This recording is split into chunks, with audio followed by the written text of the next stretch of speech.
If you think high achievers don't struggle with imposter syndrome, you're wrong. In fact, they struggle with it the most.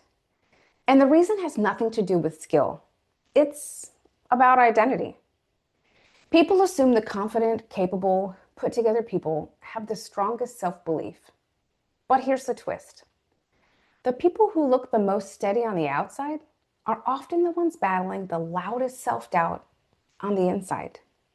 And I'm not saying that from theory, I'm saying it from lived experience. Hey, I'm Amber, and this is Talent Refinement, a space for people who want to grow at their own pace and in their own way. And before we go any further, yes, I consider myself a high achiever too. I earned 4 degrees, multiple certifications, years of building programs and leading teams. And I still have imposter moments, more often than people think. I've even been called intimidating, which always makes me laugh because internally, I'm still double checking myself, like everyone else. The outside version of us rarely matches the inside version. But here's what changed for me: I stopped seeing the imposter voice as a warning sign, and I started seeing it as outdated programming. If I don't know something, I trust myself to figure it out because I've done it 1,000 times. And honestly, that's the part people forget. You don't succeed because you know everything. You succeed because you know how to learn. So if you've ever felt that disconnect, successful on the outside, unsure on the inside, you're not alone. Grab your notebook and let's get into it. Here's the truth. No one says out loud. High achievers don't feel like imposters because they're underqualified. They feel like imposters because their inner identity is outdated. Your doubt is outdated. It's reacting to an earlier version of you. You've grown, your responsibilities have grown, your results, your reputation, your level of thinking, all grown. But your inner story still thinks you're the version who was proving yourself, still collecting evidence, still hoping someone would see your effort and give you permission to belong. That's why success feels suspicious, why opportunities feel accidental, why praise feels bigger than it should. Not because of any of it's true, no, but because your identity hasn't caught up yet. Let me show you what this looks like in real life. All right. So, someone I know avoided applying for a leadership role for years, even though he was already outperforming people in that role. He was the one people went to for help, the one carrying more than his fair share, the one others trusted. But inside, he still saw himself as not quite there yet. Everyone else could see he was ready. He was the only one who couldn't see himself clearly. What changed wasn't his skills. He had those long before. What changed was the internal picture of himself. His growth happened years ago. His identity was the part running behind. You are already more capable than your brain admits. That gap between who you are now and who your brain still thinks you are is the root of imposter syndrome. And if you're someone who's always growing, always stretching, always raising your own standards, that gap shows up way more often. Let me ask you something real. What part of your life have you already outgrown but haven't fully owned yet? Because every high achiever has one. Now, let's talk about why high achievers feel imposter syndrome more intensely than anyone else. Reason one: high achievers spend more time growing than staying comfortable. Most people stop when something gets uncomfortable. You don't. You keep going. You say yes to challenges. You take on more. You push yourself into unfamiliar territory again and again. But your brain treats unfamiliar as unsafe. It sees new and thinks danger.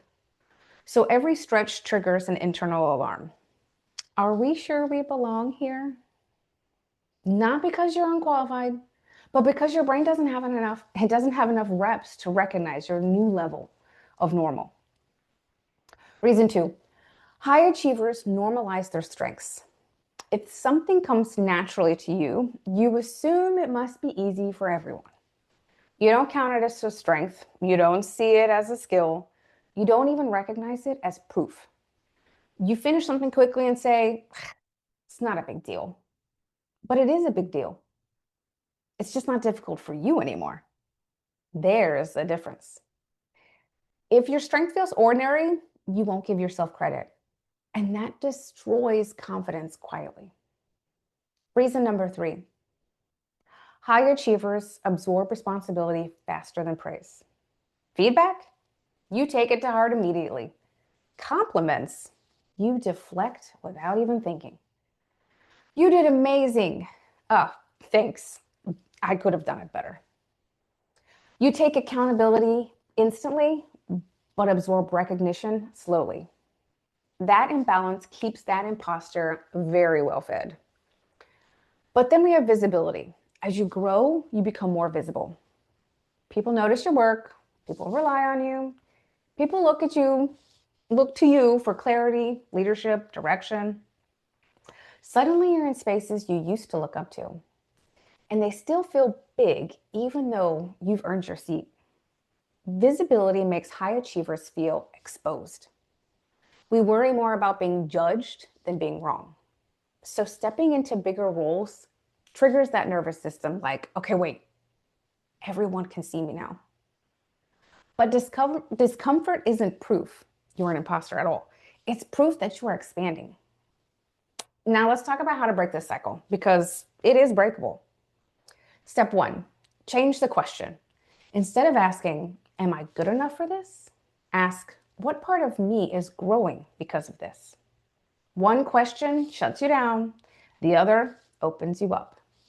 Step number 2, absorb your wins like data. Not minimizing, not brushing past them, not giving luck the credit. Say them out loud, write them down, treat them as proof. Identity changes through repetition, not flawless performance. Step 3, take small actions that match who you are now, not who you used to be. Not the version of you who was still proving yourself, not the version who didn't feel ready, the version who already has experience, evidence, and results. Tiny actions, small visibility moments, low stake reps of being seen as your current self. Because here's the absolute truth. You're not pretending, you're progressing. Your identity just needs time to update. And if you want a structured way to reset that inner identity, to close the gap between who you are and who you think you are, my program, Silence the Imposter, a 21-day confidence reset, is open. You can find it on talentrefinement.com. Inside, we break the old doubt scripts and build new patterns that make confidence feel steady, not fragile. It's simple, practical, and perfect for high achievers who are growing faster than they realize. All right, but before you go, consider this. Where in your life are you the new you, but still thinking like the old you? All right, if this resonated, tap like or subscribe, all those little YouTube things. We're just getting started. All right. As always, reflect deeply, grow boldly, and refine endlessly. See you next time.